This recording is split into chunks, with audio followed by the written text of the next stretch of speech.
Okay, today one of the main reasons I think that we control the boards, especially offensive glass, we did okay, and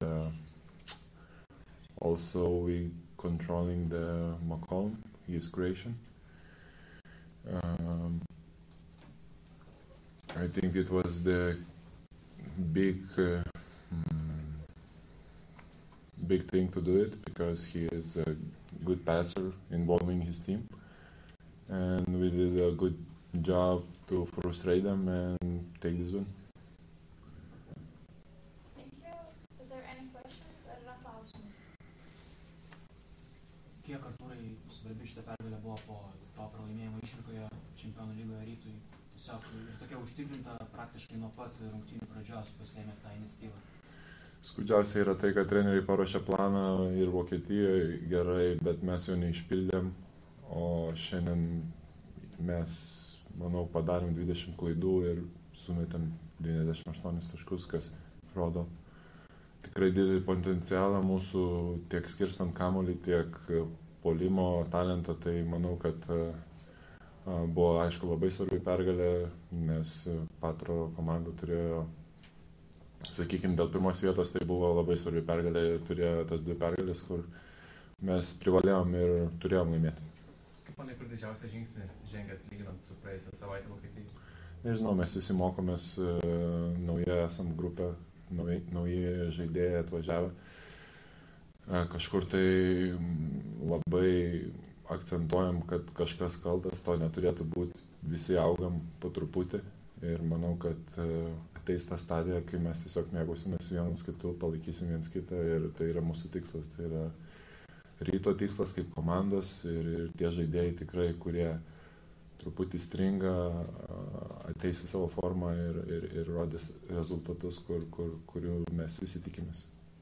Yra gal kažkiek keista, gal kaip tik nekeista, kad tokia tendencija Čempionų lygoje, kad dažnai gali pasitaikyti taip, kad jau spalio pabaiga, spalio vidurys ir jau tos svarbios labai rungtynės atrodo kaip finalinės. Tai ar iš krepšininkų trenerių perspektyvos sunkiau ar lengviau? Aš manau, kad tikrai sunkiau, kai yra daugiau rungtynių. Tai yra paprasčiau kažkaip tai, sakykime, reabilituotis, o dabar kiekvienos rungtynės yra auksinės, sakykime, ir jų nėra daug.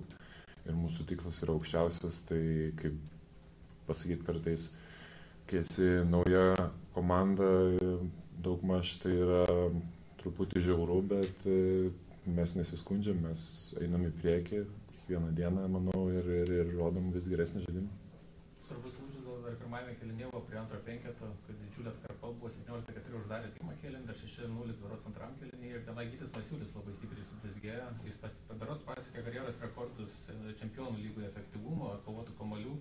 Gal gali pasidalinti mintimis apie jo įtaką žaidimą? Labai aš jam pats sakiau ir Rūbiniai sakiau visiems, kad Gytis šiandien buvo vienas svarbiausių komandai žaidėjų, padaręs didžiausią įtaką mano galva tam lūžyje ir aš labai džiaugiuosi už jį ir kad mes esam kartu toj pozicijoje taipogi.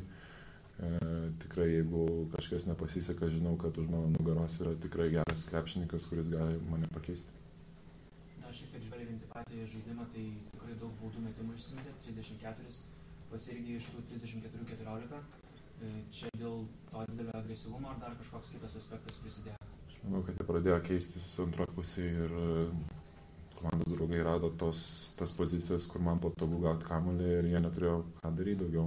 Baudavo, nes žino, galbūt mano tas baudų procentas vieną naktį geresnis, kitą naktį galiu pramesti daugiau, tai šiandien pavyko ganėtinai neblogai susimesti. Ir čia irgi kreditai štabui, komandos draugam, kurie rado prie tų susikeitimų. Apie treniruotės kažkiek akcentuoja baudos metimus ar dirbi ties to papildomai? Žinot, aš suprantu puikiai, kad man nieks lengvai nieko nedos gaus po krepšių, yra akcentas uždėtas, kad jau to, sakykime, lajepo paprasto neišsimesiu, tai reikia gerinti tos baudų metimus kiekvieną dieną. Pirmosius karjeros taškus Čempionų lygoje pelnė Nikas Stuknys. Gražus buvo antras metimas, sklaidinant varžovą, kaip tau pasirodė? Nikas tikrai, sakau, talentingas vaikas, 18-19 metų, tai jam viskas prieš akis, jis turi viską, tiesiog reikia tos patirties kuriai mes kartais neturim laiko laukti, žinot, tos rungtynės Čempionų lygoje. Kaip ir sakiau, kiekvienas yra labai svarbios, bet aš džiaugiuosi už jį šiandien, nes tikrai davė geras minutės. Artūrai, tokį siaučia Markusas Fosteris, jūsų buvusi komanda pradėjo laimėti. Ar sekate žaidimą, ką galvojate apie pasirodymus? Kažkiek tai pasižiūriu rezultatus, bet kad sekti labai neseku. Linkiu sėkmės Dainiui ir jo komandai. Dar bus klausimų? Ačiū. Gero pulso. Davai.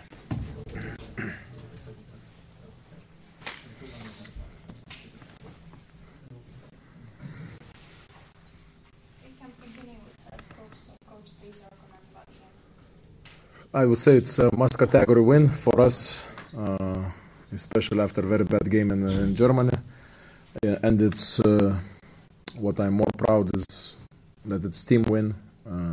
Also having in mind, as Arturas mentioned, 22 points out of turnovers.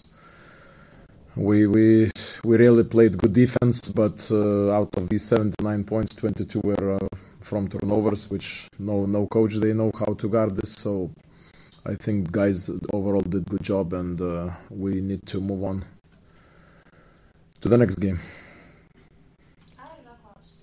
Treneri, prieš mačą sakėt, kad Patrų komanda nemėgsta kontakto, kad tos gynybos, apie tai kalbėjo dabar ir varžovų treneris. Ar sutiktumėt, kad čia buvo vienas pagrindinių raktų į pergalę?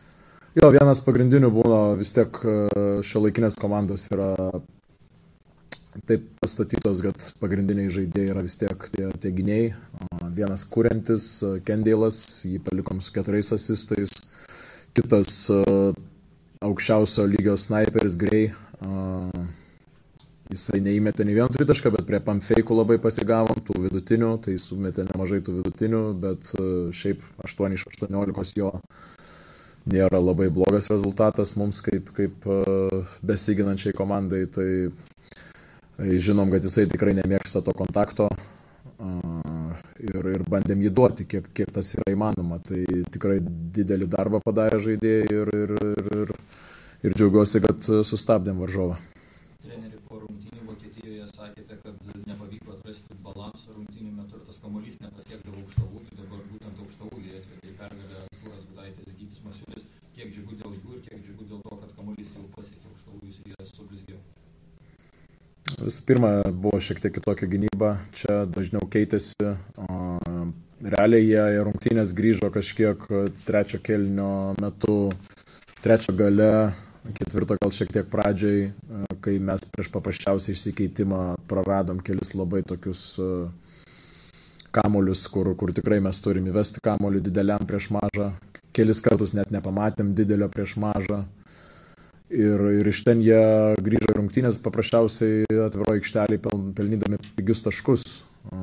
Tai tas dalykas, o paskui mes uždarėm rungtynės dėl to, kad mes šiek tiek logiškesni buvom puolime, vis tik atradom geresnį perdavimo kampą ir tą, ką jie darė rungtynių gale, kažkiek gal rizikavo, bet su Gudaičiu keistis ir mums, jeigu mes neperdom kamulio, tai čia tiek yra ant gynėjų pečių, tiek ant tų pačių trenerių pečių.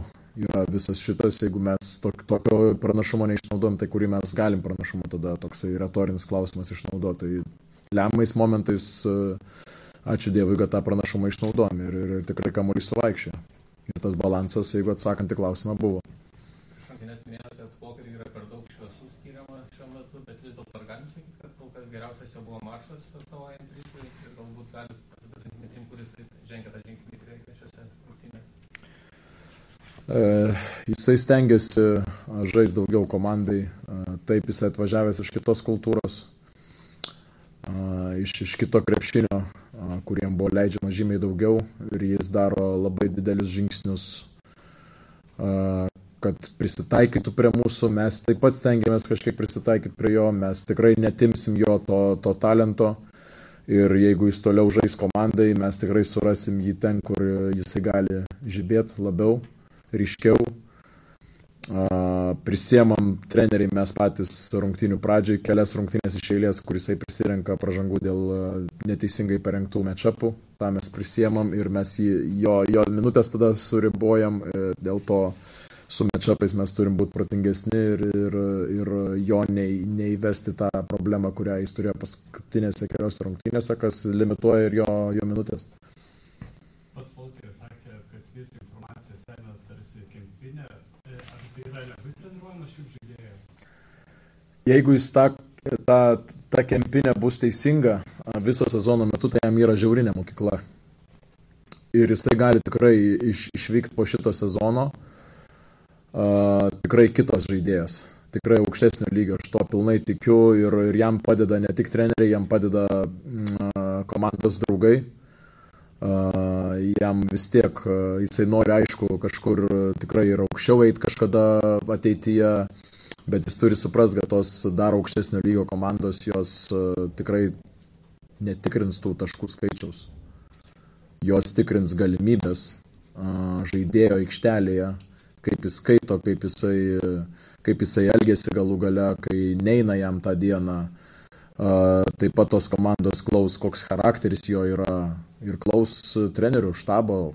Kiekvieną vasarą tie skambučiai nepaslaptis vyksta. Tai jis, jeigu seks visą tą, kaip pasakyti, sistemą, ką mes čia kūrėm ir stengsis su ją būti, aš pilnai tikiu, kad mes jam galim padėti žengti žingsnį į aukštesnį lygį, ne tik talento prasme, bet ir žaidimo supratimo, žaidimo skaitimo prasme, nes talento tai pasyra nors vežimų veška. Treneris, bet galim sakyti, toks išaukštas debutų yra 14 klaidų iš 3 ballhandlerių ir pagrindinių ryto. Ir iš kur tos klaidos atėjo? Labai jos negražiai žiūrėjosi vidury aikštelės, kur sakom, gal Kendėlas per daug taškų įmetė, bet iš tų 16 turbūt ar 2 ar 3 lejapai buvo iš tų, kad prie vidurio perėmė. Turim būti solidesni, aišku, mes treneriai galim padėti kažkiek persivarant kamuolį žaidėjams, juos atlaisvinti ir panašiai, kažkur geresnės gal užtvaros, kažkur geriau atsidengti, bet tiesiog čia su patirtim, su supratimu vienas kito turim išsivalyti, privalom išsivalyti, čia nėra nepošia tas ir kaip Artūras sakė, tai 20 klaidų ir mes 98 taškus, vos ne 100, tai kažką sako ir apie potencialą, tai labai to tikim ir mes treneriai turim rasti būdą, kaip išvengtų tokių klaidų, vadinkim, tikrai kartais lygio vietoj. Trenerį apibendrinant, pirmosios 3 rungtynės praėjo, 2 pergalės iškovotos, 1 pralaimėjimas, keliais žodžiais, jeigu tiesiog apibendrinant šį etapą, šį ratą Čempionų lygoje. Nežinau, čia ką apibendrinti reikia po grupės, nes tie čia 3 rungtynės praėjo, tos 3 kitos rungtynės gali viską vėl. Kiekvienose rungtynėse matot labai daug kas vyksta, daug kas keičiasi po kiekvienų rungtynių, padėtis grupėje ir panašiai. Aš sakyčiau taip, jeigu mes išvengsime sveikatos problemų ir visi būsim sveiki, tikrai eisim iki galo ir bandysim tą grupę laimėti. Netgi jeigu ir bus tų traumelių, vėl mūsų tikslas niekur nesikeičia, mes privalom laimėti, kaip bebūtų išvyka ar namai, bus dabar 2 išvykos, 1 namų rungtynės. Ir taip, namuose su savo palaikymu, su savo fanais mes esam kita komanda, bet tai negali mūsų, kaip pasakyti, išskirti ir daryti kitokią komandą, negu mes žaidžiam išvykoj. Tai tas turi labiau susivienodinti, nes laukia 2 išvykos, 1 rungtynės namuose ir vis tiek, sakyčiau, nuo 4 rato viskas prasideda iš naujo, nes 2 komandos turi po 2 pergalės, 2 komandos turi po 1 pergalę, niekur lengva nebus, tą žinom iš patirties ir stengsimės žiūrėti kaip visą laiką, rungtynės po rungtynių. Artūras Gudaitis jau aptarė nepaskutinio debiuto, ką jūs manote apie šį jauną žaidėją? Šaunuolis Nikas, turėjau ir Rūbiniai pasakyti jam duoti kažkokių pagirimų, bet gal biškai per daug to adrenalino ir pamiršau, tai čia pasinaudosiu tą progą, nes ir paskutinės rungtynėse ne tik davė minučių, bet ir davė naudos prieš Neptūną. Taip pat ir šiandien gerai ėjo, drąsiai ėjo, tas yra labai svarbu, nedarė jokių mentalinių klaidų. Pradėjo nuo gynybos, jam labai svarbu, mes vis laik sakom, jaunas žaidėjas, kada jis gali žaisti. Jaunas žaidėjas gali žaisti tada, kai jis padaro gynybinius tos sustabdymus. Šiandien jis juos padarė, nebuvo nei taikinys, nei kažkur, kaip pasakyti, atakuojamas per daug, tai džiaugiamės, kad jis davė minutės. pats kažkiek skorino, pats prisijungė prie komandos ir davė kitiems žaidėjams to poilsio minučių. Gal pabaigai irgi dar noriu vėl kitas arenas man nusikelt. Ar stebite draugo Georgio Dedo treniruojamos komandos žaidimą Čempionų lygai, ar dar pasidalinat patarimais, ką galite apie tai pasakoti?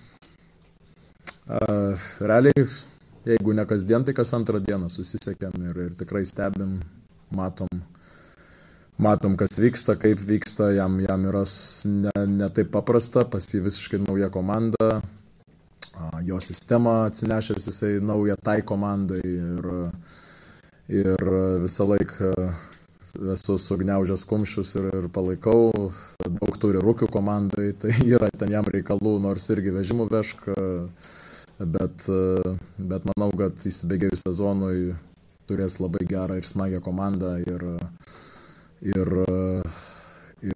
ves ją į priekį. Tai to ir palinkėsiu ir tikrai, sakau, tikrai ryšys nenutrūkęs, sakau, kas antrą dieną bent jau susisiekėm, pajuokaujam, pasikalbam, pasitariam, paklausiam viens kito patarimo. Esam likę tikrai artimi ir tas liks, tikiuosi, labai labai ilgai.